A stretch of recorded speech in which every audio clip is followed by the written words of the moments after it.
Assalamualaikum warahmatullahi wabarakatuh. Perkenalkan, nama saya Muhammad Fahrul Ramdhani dari Prodi Manajemen kelas reguler pagi.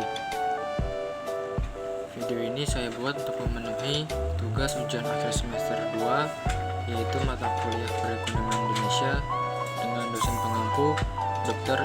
IG Sudi Suharjo MM. Untuk memenuhi tugas ujian akhir semesternya, terdapat sejumlah pertanyaan yang harus dijawab dalam bentuk video. Yang pertama, jelaskan klasifikasi tenaga kerja di Indonesia menurut Undang-Undang Tenaga Kerja Nomor 13 Tahun 2003. Kedua, jelaskan bagaimana cara untuk mengatasi kemiskinan di Indonesia. Dan ketiga, bagaimana cara mengatasi kenaikan harga bahan pokok di Indonesia termasuk di seluruh wilayah. Lalu kita masuk ke klasifikasi tenaga kerja di Indonesia menurut Undang-Undang Tenaga Kerja Nomor 13 Tahun 2003. Yang pertama, tenaga kerja berdasarkan kualitasnya. Ada tenaga kerja terdidik.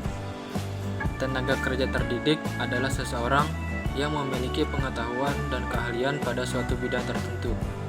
Pengetahuan dan keahlian ini umumnya diperoleh melalui pendidikan formal yang mereka tempuh. Contohnya adalah dokter, pengacara, notaris, dan lain sebagainya. Kemudian ada tenaga kerja terlatih. Tenaga kerja terlatih adalah tenaga kerja yang memperoleh keahliannya umumnya melalui pendidikan nonformal, seperti pelatihan keterampilan, kursus, dan lain sebagainya. Contoh tukang las atau welder, terutama tukang las bawah air. Lalu mekanik, juru masak atau chef, dan lain sebagainya. Kemudian ada tenaga kerja tidak terdidik dan tidak terlatih, di mana pekerjaan yang dilakukan tidak mengharuskan seseorang memiliki keahlian atau kewajiban tertentu. Contoh sederhananya adalah pembantu rumah tangga, buruh panggul barang, dan lain sebagainya. Dan selanjutnya ada bukan tenaga kerja. Tidak semua orang bisa didefinisikan sebagai tenaga kerja. Pengertian bukan tenaga kerja adalah orang yang belum masuk usia kerja atau seseorang yang sudah memasuki usia kerja tapi tidak bekerja karena alasan tertentu. Contohnya adalah seorang anak yang berusia kurang dari 15 tahun dan seseorang yang sudah berumur lebih dari 64 tahun, ibu rumah tangga, pelajar, dan lain sebagainya. Kemudian klasifikasi tenaga kerja di Indonesia yang berikutnya, yaitu tenaga kerja berdasarkan batas kerja. Terdiri dari angkatan kerja. Angkatan kerja adalah penduduk usia produktif yang berusia 15-64 tahun yang sudah mempunyai pekerjaan, tetapi sementara tidak bekerja, maupun yang sedang aktif mencari pekerjaan. Kemudian ada bukan angkatan kerja.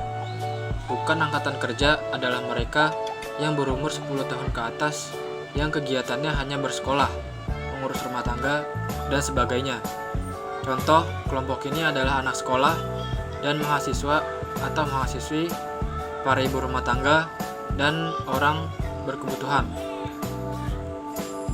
Selanjutnya, tenaga kerja berdasarkan penduduknya. Terdiri dari tenaga kerja dan bukan tenaga kerja.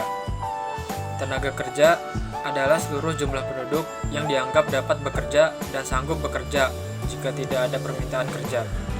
Menurut Undang-Undang Tenaga Kerja, mereka yang dikelompokkan sebagai tenaga kerja yaitu mereka yang berusia antara 15 tahun sampai dengan 64 tahun.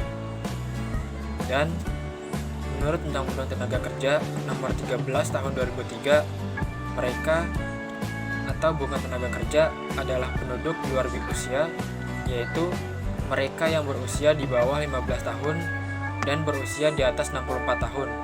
Contoh kelompok ini adalah para pensiunan, para lansia, dan anak-anak. Selanjutnya, yaitu cara mengatasi kemiskinan di Indonesia.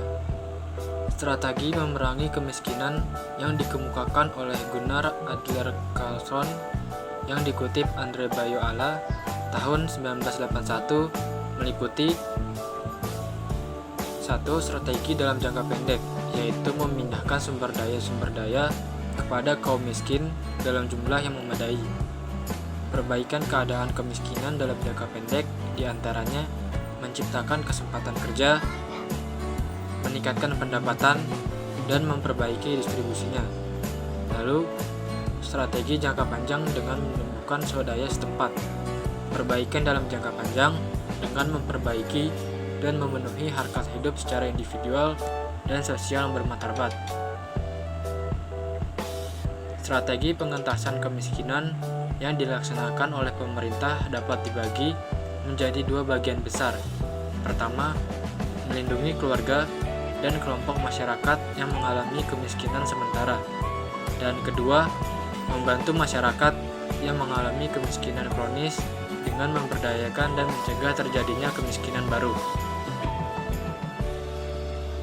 Strategi tersebut selanjutnya dituangkan dalam 3 program yang langsung diarahkan pada penduduk miskin, yaitu penyediaan kebutuhan pokok, pengembangan sistem jaminan sosial, dan pengembangan budaya usaha.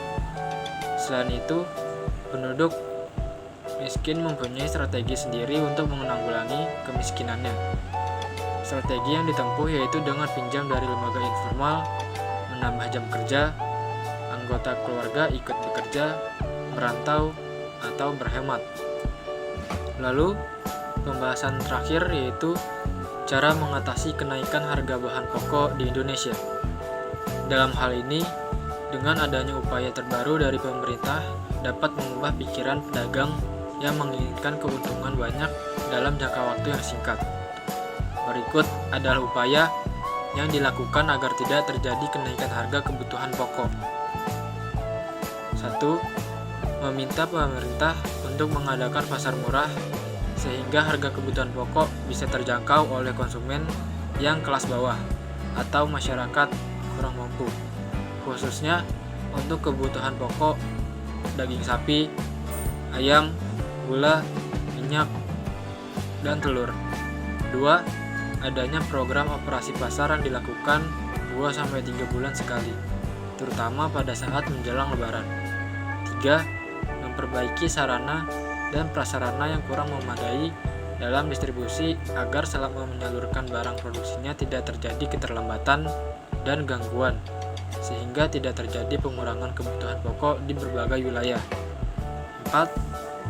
Pembagian stok barang kebutuhan pokok disebarkan secara merata di berbagai daerah, terutama di daerah terpencil yang jauh dari kepadatan kota dan keramaian kota.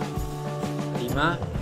Melakukan sosialisasi kepada pedagang agar tidak menaikkan harga kebutuhan pokok saat menjelang lebaran.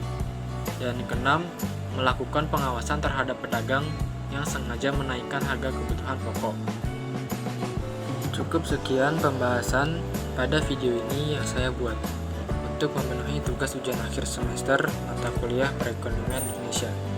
Apabila ada kekurangan dan salah kata dan kekurangan lainnya, mohon maaf, dan terima kasih telah menyaksikan video ini hingga akhir.